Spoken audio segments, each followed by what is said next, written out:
All right, folks, a good evening to you. It's the first Friday in the month of February, and so we say a big February shout out to all February sons and daughters. Welcome. I am Citizen Jones. Today on the program, Rivers Zamfara APC candidates missing on INEC final list as Kashamu and Oga make the list. Okay, EFCC warns banks against collusion with politicians to launder stolen funds for elections. And later on this one, police gets new management team, appoints 18 new AIGs and 33 commissioners. Let's report that I'm hanging out live here at the studio here with Mobolade Omonijo. You tried to correct me? Omonijo. Omonijo. Okay, the child has a date. Exactly. Welcome, welcome. Thank you very much. I got that. And we also have Wale Adewe here. Yeah, good evening. Happy New Month to you. Same to you. In faraway Abuja, we have the resident president, Babajide Kolade Otitoju. We'll be reaching out to him in the course of the evening. So welcome, the team is ready. I hope you are.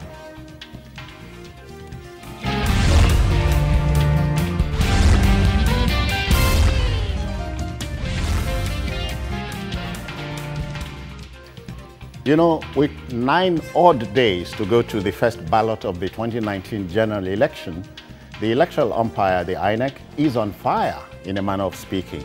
The body released a final list of eligible candidates for elective positions, namely the presidential and National Assembly, on Thursday. Conspicuously missing were those of the All Progressives Congress APC party flag bearers for office of governor and National Assembly seats. The electoral body derives its powers from federal high court orders. Also cleared to run are embattled Senator Buruji Kashamu, PDP Ogun State, and Uche Oga, APC Abia, who are to contest the governorship seats in their respective states. Gentlemen, it's been a long time coming. Yeah. This battle royale. I think each state has to be taken on its own merit. The situation in each of the states, the situation is not the same. In Ogun, Zamfara, Rivers, and Abia. But there is a common phenomenon, and that is the fact that there is a problem of consensus. The parties lack effective internal mechanism for peace building and for conflict resolution. And I also think there is also one interesting aspect, that politicians sometimes are driven by personal interest, which most of the time override the generality of the interest of the majority of the people. Because if you have the interest of the people at heart, you should respect the party, you know, and have the party is supreme. Yeah, it should be supreme. But I think one thing is also clear. It shows that INEC cannot be taken for a ride. You can't be contemptuous of INEC, even though the ruling party has been accused. Every ruling party is always accused of manipulating INEC. But in this case now, we have seen glaring cases where INEC has come out strongly against candidates of the ruling party. If these candidates had been PDP candidates, you could imagine what could have happened. People have said INEC is being manipulated, you know, and all that, but nobody is talking about that now because they feel that INEC is doing the right thing. So I think to some extent, it also reflects a level of independence on the part of INEC, which I think is good for democracy in the country. Bolati, do you see INEC going the whole hog? The Passion Week is beginning on Sunday. The countdown. The courts must help here. That is the point. It's not just about INEC. It's also about the judiciary. INEC is duty-bound to obey court rulings, court orders. At the moment, INEC says it has come out with the final list. But the final list, the finality depends on what the court says. If by Monday you have another court ruling that tells you that so person is the candidate, and especially if it's a higher court, not a court of coordinate jurisdiction, as you have some rascality among the political power players here. But so in this case, you are looking at the appeal court? Yes. Okay. Unless it comes from the appeal court, or if a case had already got to appeal court, if it gets to the Supreme Court, That's the only thing. Otherwise, if it's another court, as they go for Jankara from time to time, you leave one, you shop for others. You leave one state high court, you go to a federal high court. You leave high court in Abuja, you go to another state. They do all those ones. But INEC will not be bothered by that because they are courts of coordinate jurisdiction. And they have shown that they could be very firm on this matter. Like you said, it's been a long way coming. They stood their ground. The Zamfara people, they cried. Governor Yari said a lot of things. Then you also had in Rivers State. So, the battle of the they've elephants. been consistent as far as this thing is concerned. And like Wale said, it shows that there is some development in terms of independence of the umpire, some neutrality, and that's what we have always clamored for. It elicits some confidence in them that, yes, these people have been saddled with a sacred responsibility, and it appears they will carry it out as spelled out by the law. But quickly, the SDP situation is even more dementing, you know. Oh, yes, yes, yes. No name on the list there. This time around, there will be no name except for the parties. I think they've got around. Otherwise, if any court does anything at this point, they will be in trouble because printing the ballot paper and all that. Yeah. But even now, because the name of those parties will not be on the ballot paper since they are not contesting. But if you produce your ballot paper now, fortunately, it's the governorship, not the presidential. And you still have a few weeks to that. But I think we are running late, very late. Well, it's the political class appears to be the killjoy here, you know. I mean, what is it about an internal party decision? Look, let me step down for you. So it's more than meets the eyes, as they say. Yeah, I think at the end of the day, the people, supporters of some of the political parties that are affected, they have been robbed the excitement to contest effectively in the coming election, the right to choose, their own candidate. And I think that is a very bad aspect of it. But I think largely, if you look at some of the states, it's usually a problem between the Abuja politicians and then the local politicians in Zamfara.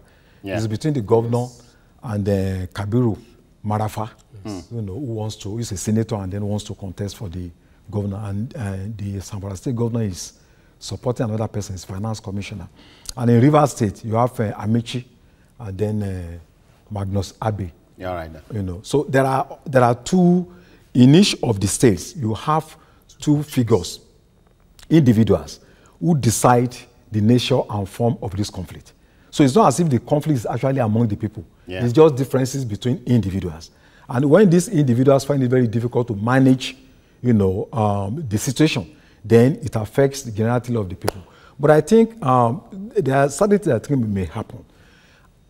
These decisions will be challenged. There's going to be a court ruling on Monday. Then even if they go ahead with the election, it still means there is a potential for conflict in the post-election era. Because we have seen cases where you go to election, you conduct the election, and then people still continue to pursue the court case until the government, the judiciary may be compelled to annul the election because some candidates have been, excluded from that election. Let's turn things over now to Baba Jide in the nation's capital. Jide, good evening. How are you? I'm fine, Citizen Jones. Yeah, how's Abuja? Fine. The weather is okay. Yeah.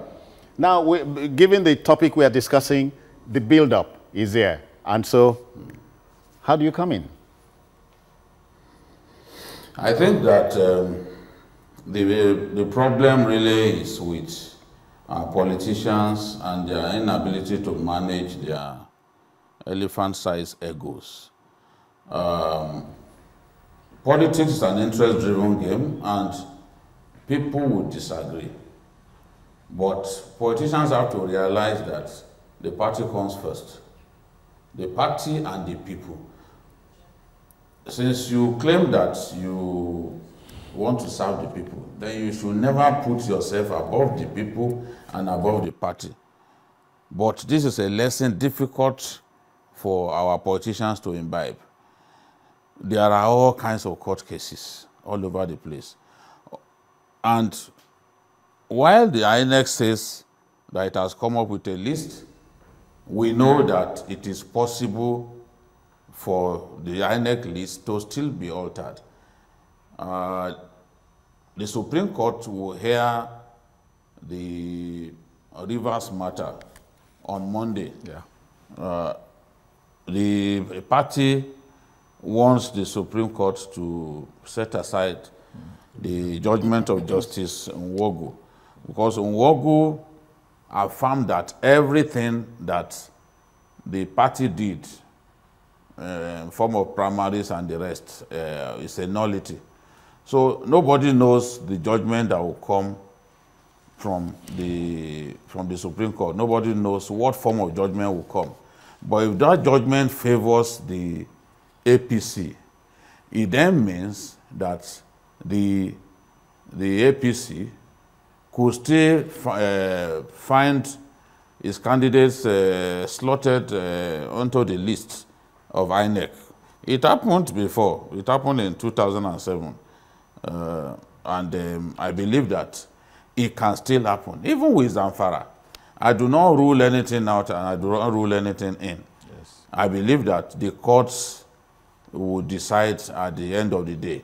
All right. But the problem for Rivers especially is that they have not campaigned in any way. And the candidates, the candidates could again go back to court and demand that they should be given more time to campaign.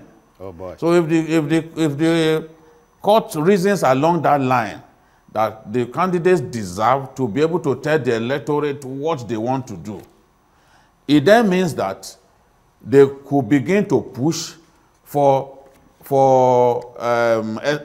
postponement of the election, which will mean that Rivers State, for example, could now have a standalone election as against having, their election on the same day as the rest of Nigeria. So these are possibilities. With these cases, there is another case that will be had on Monday. With that case, APC seeks to vacate the order of Justice Yaya, which the ex parte order. So if the ex parte order is vacated, because the ex parte order stops them from being put on the list. So if that ex parte order is vacated, then it will be very, very significant. It will be a very significant development. Just as any favorable judgment from the Supreme Court would really substantially alter the scheme of things. So anything can happen at this stage, and I know that INEC is prepared for any last-minute change, either from Zamfara and Rivers State. You observe that the governor of Zamfara is very confident that the judiciary will ensure that candidates of the APC contest the next election. Yeah, Jide, but that's as far as, that's if the APC wins. What if the INEC wins? If you understand me.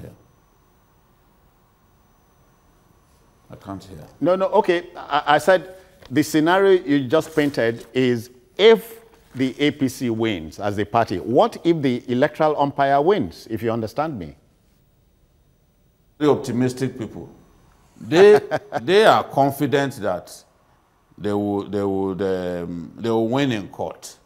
This is an unusual scenario to have a party not allowed to take part in the election. So they think that they've worked hard enough to get the judiciary to see reason with them and allow their candidates to take part in this election. Because at the end of the day, the Nigerian people have the right to be able to elect candidates of their choice. And what the fielding APC leaders of course, it's a situation in which many of the people who have sympathy for the party will not be able to vote for candidates of their choice. So it is still possible at this stage for the judiciary to save the neck of the APC leadership. All right. Gentlemen, let's look at another scenario. The Ogun State, for instance, very, very interesting scenario. One moment, Buruji was in, the other moment he was out, another moment in, the other moment out. So it's still the shenanigans of politicians. It's like a... So having them win all the time, if you follow Jide now, It's like a cat and mouse game. Today you hear is Kashamu, the other day you hear is Adebutu. Yeah. And I think even though now, as of today, we have the name of Kashamu as on the list. On the list. We are still expecting a court judgment being pursued by the House of Rep member, Adebutu. Yeah. So none of them can go to sleep now with confidence. But it shows clearly that the party is going to the election divided. And I think almost every major party in Ogun State suffers that affliction of division, even including the APC, whose members have gone to APM. So I think security-wise, Ogun State should be one of the red spots that we monitor. Ahead of the elections, we have seen pockets of violence, people being attacked and all that. Yeah. So all the parties there, the major parties, APM, PDP, APC, are going to that election divided. And it shows clearly no one is sure of who is going to emerge as the winner at the end of the day in Ogun State. Omanijo, the APC is chastising the INEC, especially for its troubles in Rivers, Zamfara. And Imo. And Imo. But INEC is saying, but we are following the law. I support INEC. Absolutely. INEC should follow the law. The judiciary, the symbol shows that the law is blind. So it should be blind to individuals, it should be blind to the political parties, as it were. I'm pleased that for the first time the ruling party knows that the rule of law could apply to their own things. During the period of Baba Obasanjo, a whole lot of things happened. He put down his feet and that was it.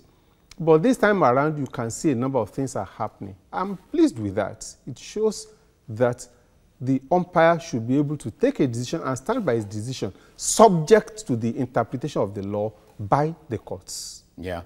Jide, just before we get over this one, the common knowledge is this, that if you reward bad behavior, you have more of it. Yes.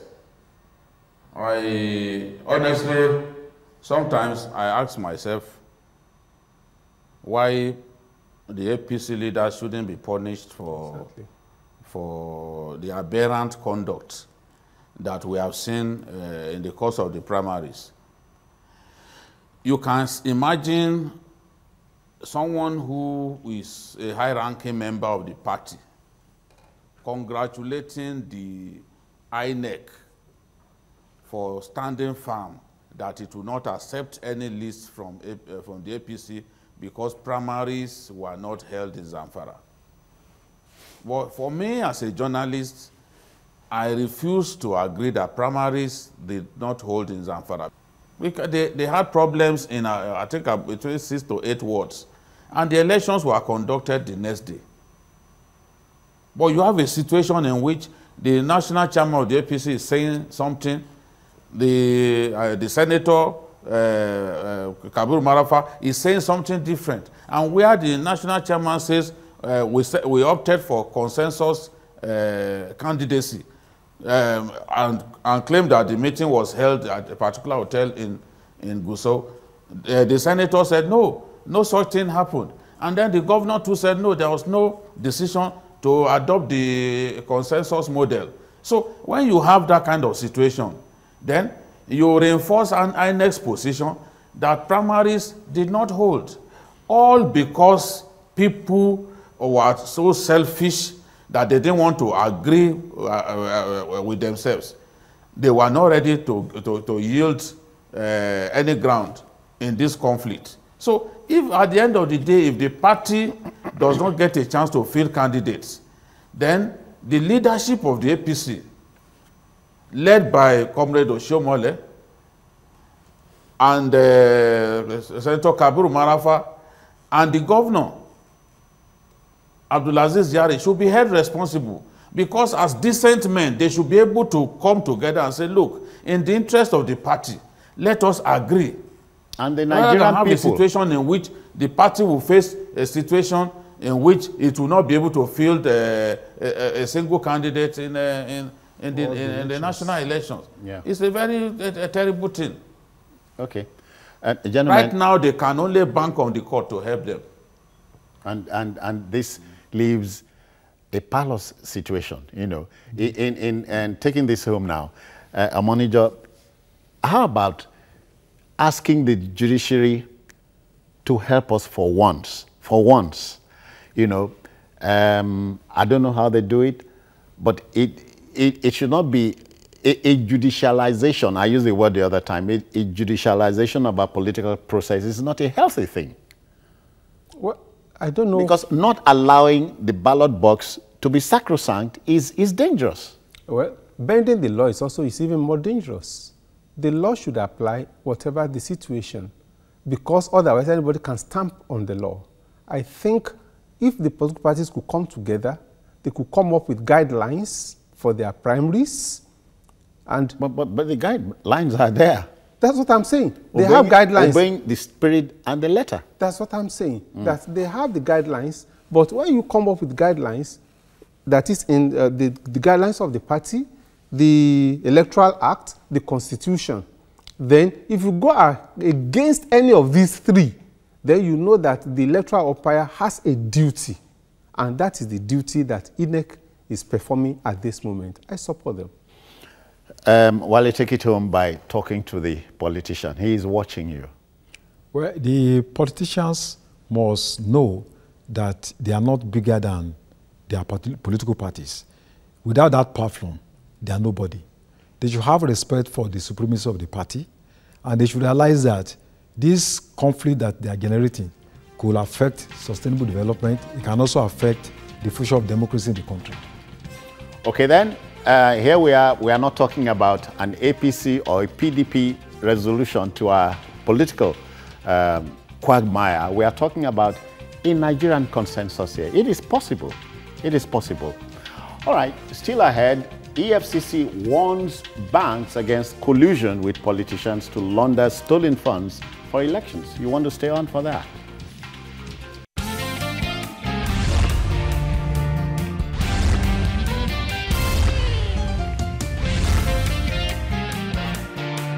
Okay, then, let's go. It's crunch time for everybody in the political firmament of the country. So quite apart from physical toing and froing of politicians, physical cash that oils these cross-country trips are bound to raise eyebrows in some quarters.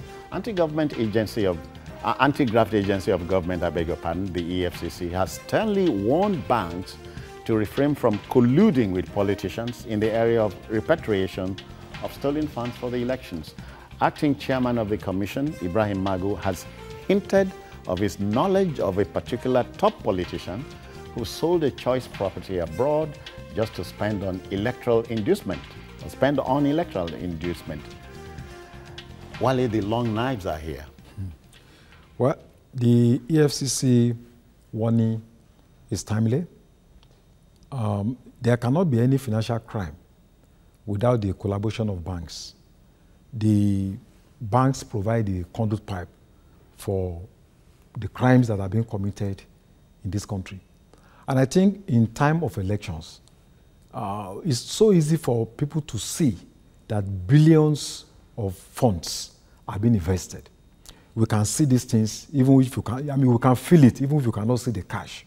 You find a situation where governorship aspirants buy a convoy of cars, that when you calculate, the cost of these cars, it runs into billions. They buy for wards, they buy for local governments, they buy for local government chairmen, and then you see rallies. You know how much it costs to organize rallies where you have hundreds of thousands. And you ask yourself, what an investment. What an investment. So politics more or less has become an investment where people expect to harvest quick profit, within the shortest time possible. So I think the warning of EFCC is timely, but it should not just go, the EFCC should go beyond just mere threats and warning. You see, the bank should realize that, corruption is also a threat to economic stability. Corruption fuels terrorism. Most of the terrorist acts you see everywhere, thugs being employed, and used by politicians.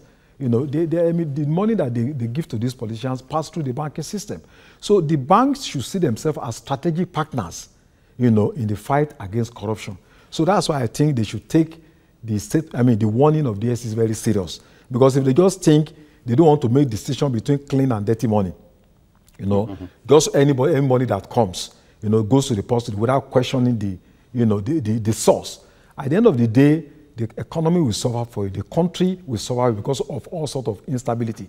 You can imagine a lot of bank robberies that are going on, violent bank robberies, where even bank workers are being killed. So when we are talking about politicians keeping illicit funds in banks, the bank should not think that it's a safe haven also for their own business. At the end of the day, the country and even the banks will suffer for it on the long run. Mombolade, it's a daunting task ahead for the EFCC. Not an easy task. No, it's not an easy task, but it's not easy because the banks are not cooperating. I don't agree, actually, that this is money laundering. The case in point. The man has his property abroad. He sold his property abroad. He brings the money in. Ordinarily, the bank is not involved in that crime, except to the extent that there is law that transactions above a particular ceiling should be reported to the EFCC. If you report to them, then, okay, you are clean. But in most cases, because they need these people to bring in funds, the banks, they want to make their huge profit at the end of the year. So they collude in keeping these things under the wrap. You are not selling a property abroad in Naira. Yes, you said, because it's not Naira that they sell, that they use there. The property there was not built with Naira. You are not bringing Naira back. No, you bring... So you bring the hard stuff. That's what I'm saying. Even if you are bringing it back, you could bring in hard stuff. There are laws for bringing it in. The point is that you must follow the route that is allowed by law. But if you do that, the person who is doing it knows that it will raise eyebrows and that he might not be able to spend the money. So he decides to collude with his bank to do certain things. So what I'm saying is that the problem is that banks collude with them to manipulate the process. If they had followed the process, then the bank will not be at fault. But then it still affects us because it will affect inflation. It will affect the stability of the exchange rate. It will affect a number of things with regards to our economy. And again, you are able to manipulate the process by buying votes. All these things should necessarily worry us as Nigerians. Yeah, Jide, addressing the Association of Compliance Officers of Banks in the country, in doing that, Magu picked and chose the right audience, won't you say? Yes, because we all know that without the cooperation of banks, a lot of the theft of public funds will not happen. It is true that many people keep money at home, but banks are largely to blame for a lot of these crimes. You see, our banks, we have laws, but our laws are bypassed through the collusion of our banks. You have a situation in which people are supposed to use the BVN for banking transactions and all that. But bank staff, senior bank staff, collude with politicians and big people in government to keep money in their vaults. That way, you don't have to pass through the BVN. And once monies are kept in this manner, it's difficult for the regulator to track the money. The EFCC will not be able to track the money, except someone from within the bank blows the whistle. You will not know that someone somewhere has kept as much as 1 billion in the vault of a commercial bank. So My concern is, how do we really get bank chiefs to realize that they are actually waging a war against their own country when they collude with looters the way they do? How do we stop people in government, either at federal or state level, from using public funds for elections, to buy votes, to place adverts in newspapers and on the electronic media?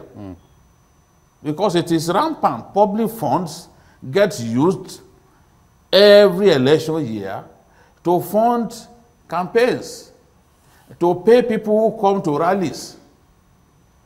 And we say, oh, this is a large crowd, but a lot of them are actually paid to show up at the rallies. Sometimes they pay as much as 1,000 naira to people to show up at rallies. I once talked about something that I witnessed. I was in a bank, and these people were going to a rally. And the bosses, about 5 of them, stopped. And they were distributing money right there before the rally started. Because the argument was, if we do not take our money now, by the time the rally ends, we will not be able to locate those who should actually be paid. So this is it. Public funds get used for elections in Nigeria. It has to stop. All right. Because we are waging a war against our nation by doing this. The president can say, oh, I don't want public funds. I will not permit public funds being used for elections. But can he stop a governor from using public funds to organize a rally? So this is the situation. Yeah. So EFCC has to also focus on that. Okay. Not simply talking to bank chiefs, because that's not the only means through which our resources are leaking. All right. You know, something that's also an adjunct to this would be tracking monies like this that go to terrorist groups and gangs and so on. So it's a high mountain EFCC is climbing. Yes. Well, there is the Money Laundering Prohibition Act of 2011. And under Section 25, the banks are reporting institutions, discount houses, bureau de change. It means that if I have $20,000 and go to any bureau de change, I need to submit my identity, my passport, and all that. Yeah. But you know that doesn't happen in Nigeria. It doesn't. It means if anybody goes to the bank and pay in 10 million naira into his own personal account, the banks, by law, by the constitution of the country, should report. But you see so many cases now that we have that the first lady kept, one former first lady kept about several millions. When, this money was being taken to those accounts, why was it that those banks did not report to the adequate authority? Now, the federal government is trying to set up, they already set up the, financial intelligence unit, National Financial Intelligence Unit, which is now going to be independent. It used to be a unit under the AFCC. And I think there's a bill now that they're proposing to make it more independent. And I think if they strengthen this organization, they should have their own intelligence network. People hack into private accounts. A lot of people suffer in silence. They can't talk. Your ATM, 20,000 is missing, 50,000 is missing. You can't do anything. On Fridays, go to some banks. You see these Yahoo boys. Money they are, illicit funds from abroad. You see them with sacking trousers, collecting these funds from banks. Somebody will send an email to you, pay so amount of money to so account, and it's a registered bank in Nigeria. You pay that money and then you are duped and nothing happens. So the banks, we need to put the searchlight on the banking system if we really want to fight corruption. And it's not just about warning. The National Financial Intelligence Unit must set up its own network to ensure that it can source information from banks to track illicit funds in order to ensure that corruption is fought, with compelling cooperation of the banks. All right, then, quickly, Mobolade, let's take it on by looking at a man who wants to do the right thing. He's considered a madman, especially in a country like this. What do I mean? Magu is trying his best, his level best as a human being, to bring some sanity into the system. there are many folks who believe the man is just being offhand, if you understand what I mean. Absolutely. He's considered a madman. It's not just about, like you said, generally in this environment, if you try to do the right thing, you are seen, rather than be praised for doing the right thing, you are seen as having lost it in most cases. And it's in all sectors of our life. Even on the roads, it's the same thing. If you keep to the rules, you will be the one to hold the short end of the stick. In all sectors. But yes, it is true that Magu, but anybody who is taking some of these things must know that he's swimming against the tide. And sometimes your family members will deliver the clincher. Oh, that's how he does. He wants to be seen as a good guy. But anybody who wants to really serve the nation, who really wants, he should have been prepared for it at the beginning. He knows the kind of society in which we are. He knows what the family members expect of him. He knows what the society itself is. The rottenness in the society, it takes men who are prepared really to stand out for something. Okay. All right, then the debate must continue. You may be for or against the EFCC, but we wish the EFCC Godspeed, especially in the days ahead. All right, we'll take a break here and return shortly. Please don't go.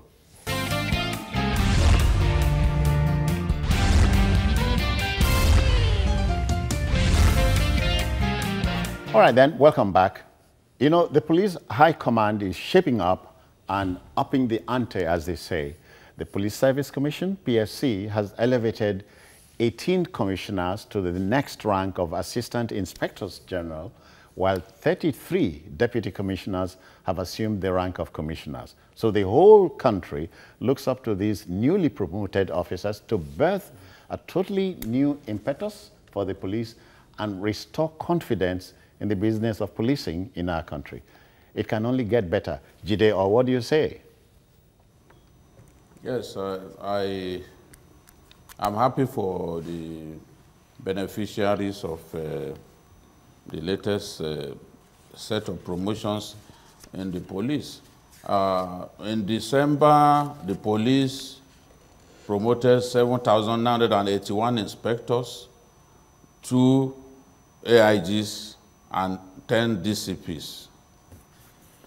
Now, 18 new AIGs, 33 commissioners of police. Usually, when a new IG takes office, with the retirement of DIGs, vacancies will be created for other people to move up on the ladder. And this is what we have seen. There are some colleagues of the current IG who are still CPs, who are still at that level. Naturally, his own course-mates, his course-mates, he would want to ensure that his course-mates get promoted so that at least he can get full cooperation from them. I'm saying that there are some of his course-mates today who are still at the level of commissioners of police. So you expect that this category of people will get their deserved elevation. So all we can ask for is that the policemen who have been promoted will justify the confidence reposed in them. We are familiar with a few of them, the former FCT Commissioner of Police, Wilson in Nalegu. It's a good thing. A lot of us media men and women are familiar with him. We know that he's up to the task, and we just want to encourage them to continue to give their best. These are difficult times in Nigeria in terms of security. We need a police force that is well organized, that is better managed than we have currently. A police force that can provide sufficient support for the army that is already bogged down by the unending war in the Northeast. The war in the Northeast, whether we want to admit it or not, is expanding. We are seeing more and more communities in Yobe State, for example, being overrun by Boko Haram, soldiers being chased away from their bases. So it means that some of what the army now does, we need to relieve them of some of those duties and get the police to begin to take up such responsibilities. But the police has to be better funded. The police has to be better trained for them to be able to assume that role. Because in the past, they were doing this. So, but suddenly now, we've allowed the army to take over the principal functions of the police. That is not an ideal situation. But under this new IG, if he will listen, there are many things that have to change. If he wants to give himself immortality, if he wants to be remembered as one of the best IGs that we've ever had, he needs to change so many things. And SARS is one area where he has to ensure that real change happens. We can't have an arm of the police that will be extorting money freely from people and taking people to ATMs to go and extort money from them. We need the police to be more disciplined than we have currently. And the leadership has to lead the way. So all these policemen who have been promoted, they constitute the current management of the Nigerian police, and they must justify the confidence reposed in them. That change has to begin with them. And why not? And why not? Many thanks.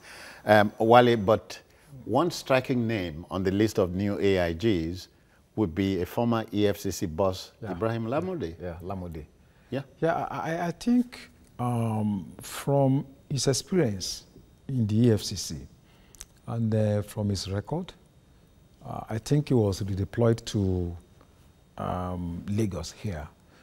I believe he deserves that position because I don't think he has any striking minors associated with him throughout his tenure. So I see... When he was at the EFCC? EFCC. So I think it should be a plus. I personally have met him at a conference on anti-corruption that was held in Russia. And I found him a very intelligent person.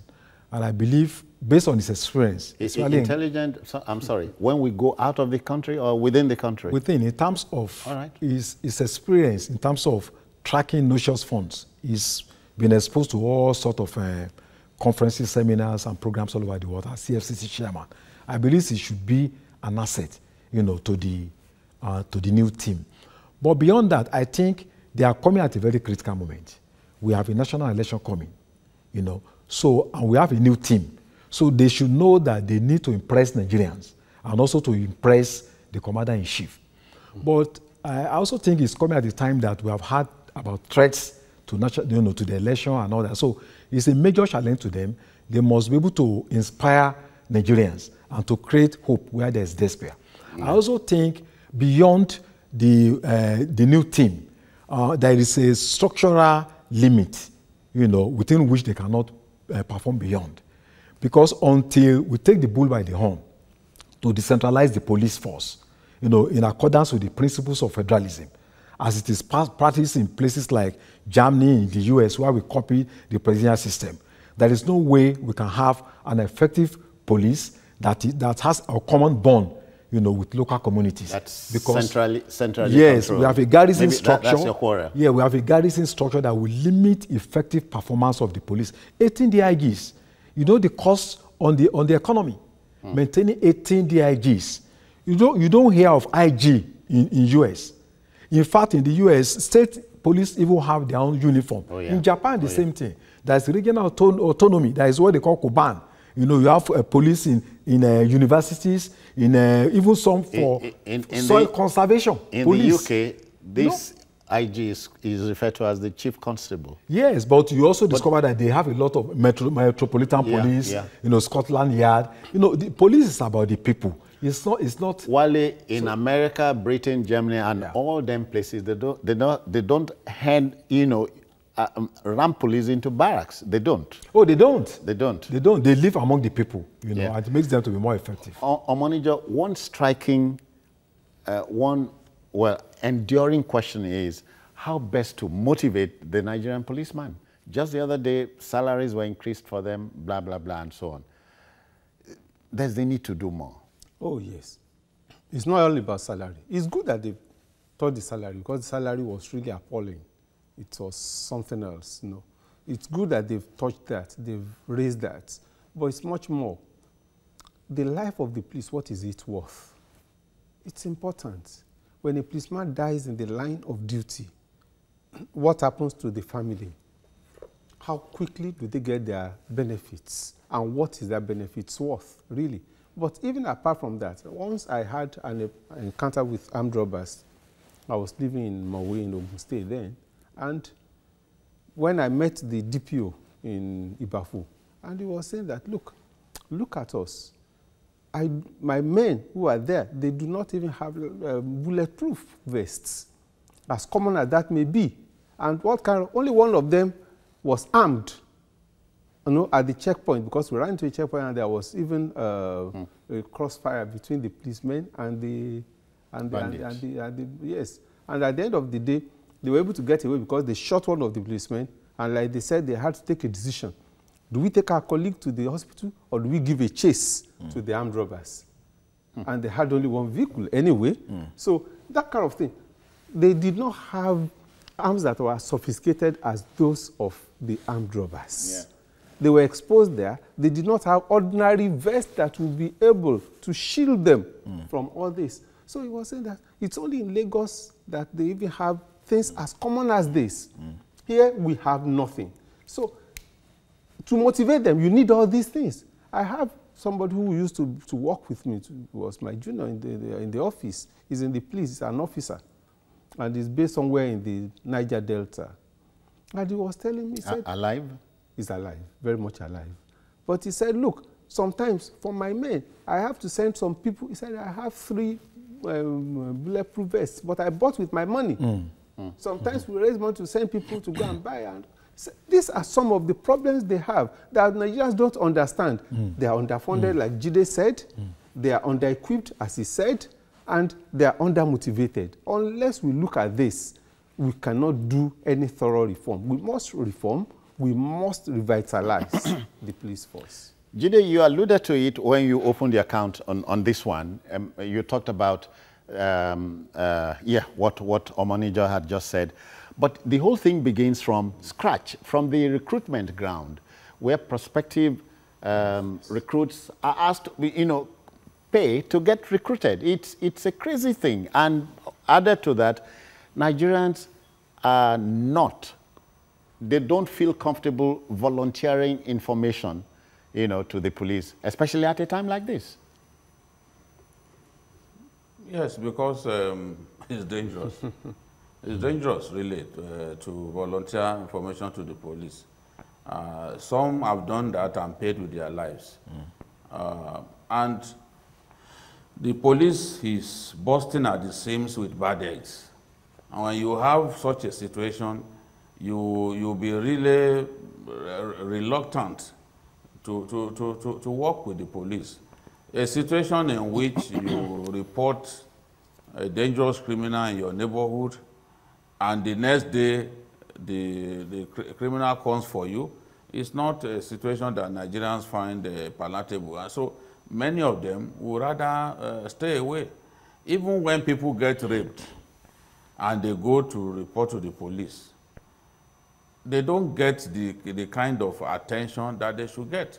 Sometimes it is ridiculous questions that they throw at the victim. So people would rather not report that crime than subject themselves to further humiliation when they go to a police station. What we need is a really people-friendly police.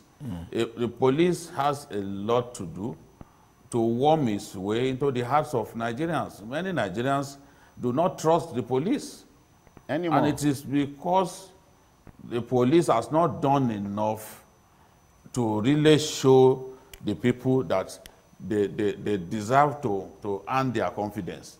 So the leadership of the police needs to work on this. Change the orientation of the police.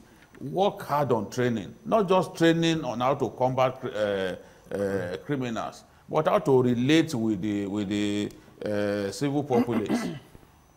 So, because if you do not earn the confidence of the people, you will not be able to defeat crime, because the police cannot be everywhere at the same time. Sometimes we see crime, other people see crime. Once they report, then police can move in quickly and do the needful.